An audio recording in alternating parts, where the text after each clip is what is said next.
Gaano nga ba kayaman si Glenda de la Cruz, ang CEO at owner ng Brilliant Skin?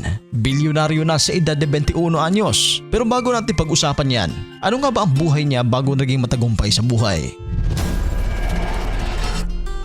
Si Glenda de la Cruz Victorio ay ipinanganak noong February 14, 1997. Sa isang panayam, ibinahagi ni Miss Glenda ang buhay niya noon bago dumating ang mga biyayang tinatamasa ngayon.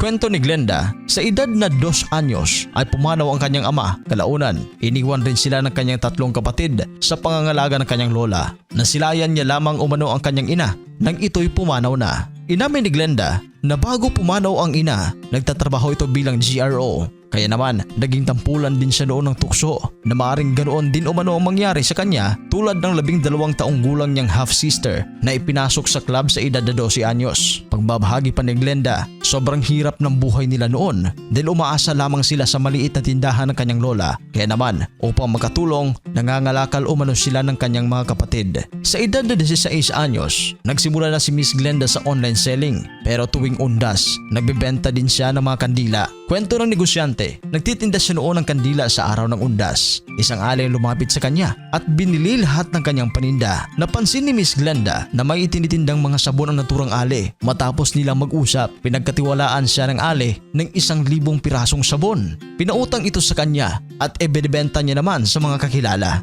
Pumatok ang pagtitinda ni Glenda ng mga sabon. Bilang likas na negosyante, naisip nito na gumawa ng sariling produkto. Dito niya sinimulan ang charcoal soap na kaagad pumatok sa masa. Kalaunan, siya ay nagkaroon ng mga distributor hanggang sa lumago ang kanyang negosyo at pinangalanan na Brilliant. Sa kasalukuyan, mas patuloy na lumago ang negosyo ni Glenda. Nagpatayo na rin ito ng buildings tulad ng Brilliant Medical Group, Brilliant Toll Manufacturing at Brilliant Hotel sa Malaysia sa edad na 27 anyos. Pag-amin pa ni Miss Glenda, naging bilyonaryo na siya sa edad pa lang na 21 anyos. Ang Brilliant Skin Essentials ay mayroon ng 46 na certified franchises at 705 authorized distributors. Siya na ngayon ay may $7 million net worth and counting.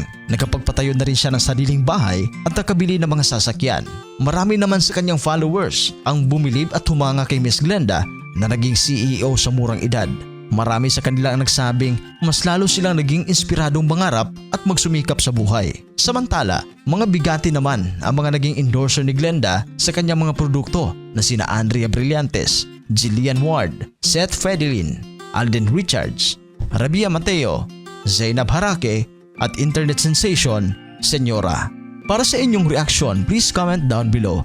At sa mga hindi pa nakapag-subscribe, huwag kalimutan mag-subscribe sa Showbiz Caster. Maraming salamat po.